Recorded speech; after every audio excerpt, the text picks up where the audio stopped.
শিবিরকে অপছন্দ করে, আমি নিজেও শিবিরকে অপছন্দ করি। আমার প্রোফাইল ঘেঁটে দেখলে শিবিরের বিরুদ্ধে অনেক সমালোচনা পাবেন। ডাকসু নির্বাচনকে কেন্দ্র করে ক্যাম্পাস বেশ উৎসব মুখর দেখা যাচ্ছে, আপনি এই বিষয়টা কেমন উপভোগ করছেন? অনেক ভালো লাগছে। দীর্ঘ 6 বছর পর আমরা ডাকসু পেয়েছি। লাস্ট 2019 সালে পেয়েছিলাম, তখন আমি একদম নতুন এই ইউনিভার্সিটিতে, এবং ভোটার হিসেবে তখন আমি ভোট দিতে পেরেছিলাম। মাত্র 2 মাস হলো আসা। তখনকার ফিলিংস, তখন ভোটার হিসেবে একরকম ফিলিংস ছিল, এখন প্রার্থী হিসেবে আরেক রকম ফিলিংস। ওই ফিলিংসের মাত্রাটা বাড়ছে আর কি। আপনি শিবিরের প্যানেলে কিভাবে আসলেন? আপনি কি আগে শিবির করতেন? না, আমাকে আসলে সবাই এরকমই প্রশ্ন করে। আমি শিবিরের সাথে ছিলাম না। আমি আমার পূর্ব রাজনৈতিক পরিচয় হচ্ছে আমি ছাত্র অধিকার পরিষদ করতাম, তারপর ছাত্র শক্তি গঠন করি। বর্তমান উপদেষ্টা আসিফ ভাই, নাহিদ ভাই, আক্তার ভাই এদের সাথে। এই তো 5 আগস্টের পরে একটু নিষ্ক্রিয় হয়ে পড়ি, রাজনীতি থেকে একটু দূরে সরে যাই ক্যারিয়ার চিন্তাভাবনা করে। কিন্তু এই ডাকসু উপলক্ষে আমাকে মনোনয়নপত্র জমা দেওয়ার 3 দিন আগে সাদিক ভাই কল দিয়ে আমাকে জানায় যে তুমি তো নির্বাচন করতে চাও, তো আমাদের সাথে করতে পারো। হ্যাঁ, ওনাদের লক্ষ্য উদ্দেশ্য আমাকে জানায়, এবং আমার কাছে তখন মনে হয়েছে যে এটা পারফেক্ট প্যানেল হবে, যে আমি স্মুথলি কাজ করতে পারবো এনাদের সাথে।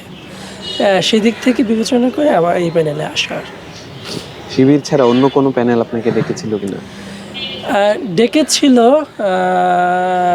ডেকেছিল বলতে যারা ডেকেছিল তাদের সাথে আমার ওইভাবে করে আর কি রসায়নটা মিলেনি দেখে আমার ওখানে যাওয়া হয়নি। তবে শিবির ব্যতীত ডেকেছিল। আচ্ছা, প্রত্যেকেরই জুলাইয়ের একটা করে গল্প আছে, আপনার জুলাইয়ের গল্পটা যদি আমরা একটু ছোট করে শুনতে চাই।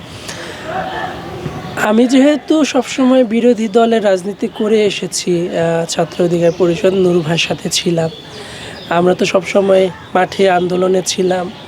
আমার ফিজিক্যালি চ্যালেঞ্জ নিয়েও আমি মাঠে কাজ করেছি, মানববন্ধন করেছি, বক্তৃতা দিয়েছি। ছাত্র শক্তির যে রক্তচক্ষু উপেক্ষা করে আমার ভয়েস রেজ করেছি। দেন আমরা ছাত্র শক্তি যখন গঠন করি ছাত্র অধিকার থেকে বেরিয়ে এসে, তারপরে আবরারের ঘটনাকে কেন্দ্র করে ভারতের আধিপত্য, বন্যা, মাঝে মধ্যে যখন ভারত বাদের পান ছেড়ে দেয়। সো এই যে আগ্রাসন, সাম্রাজ্যবাদী আগ্রাসন, তারপরে দেশের দুর্নীতি বিরোধী আন্দোলন, ছাত্রলীগের অত্যাচার, নির্যাতন, ক্যাম্পাসে দখলদারিত্ব, সব মিলিয়ে আমরা সবসময়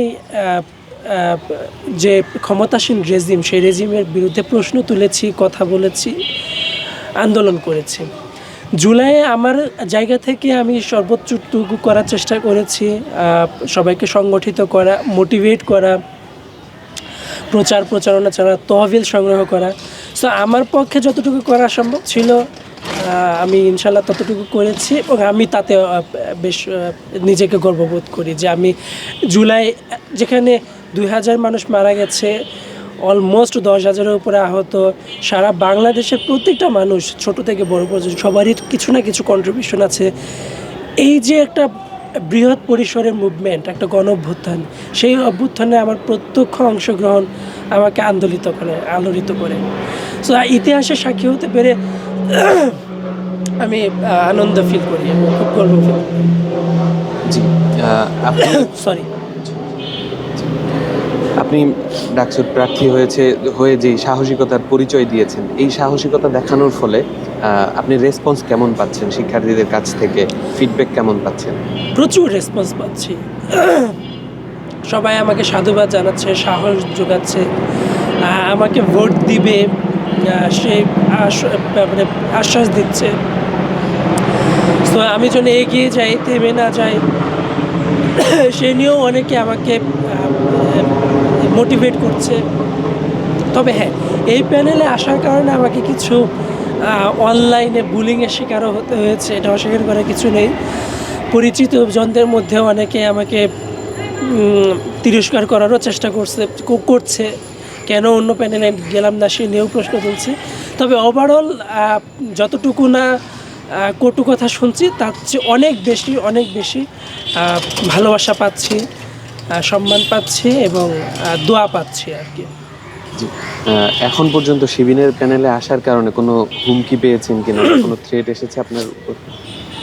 না, থ্রেট আসে নাই, কিন্তু পরোক্ষভাবে আমাকে বোঝানোর চেষ্টা করা হয়েছে যে ভবিষ্যতে চাকরি পেতে বা অন্যান্য কোনো পেতে সমস্যা হতে পারে, বিকজ যেহেতু এটা শিবিরের প্যানেল। এখানে কিন্তু শিবিরের প্যানেল না, এটা আমরা জোট করেছি। এখানে যারা শিবির করতো তারা আছে, যারা শিবিরকে অপছন্দ করে, আমি নিজেও শিবিরকে অপছন্দ করি, আমার প্রোফাইল ঘেঁটে দেখলে শিবিরের বিরুদ্ধে অনেক সমালোচনা পাবেন। এখানে চাকমা জনগোষ্ঠীর আমাদের এক ভাই আছে আদিবাসী, যারা রাজনীতি করে না তারাও আছে।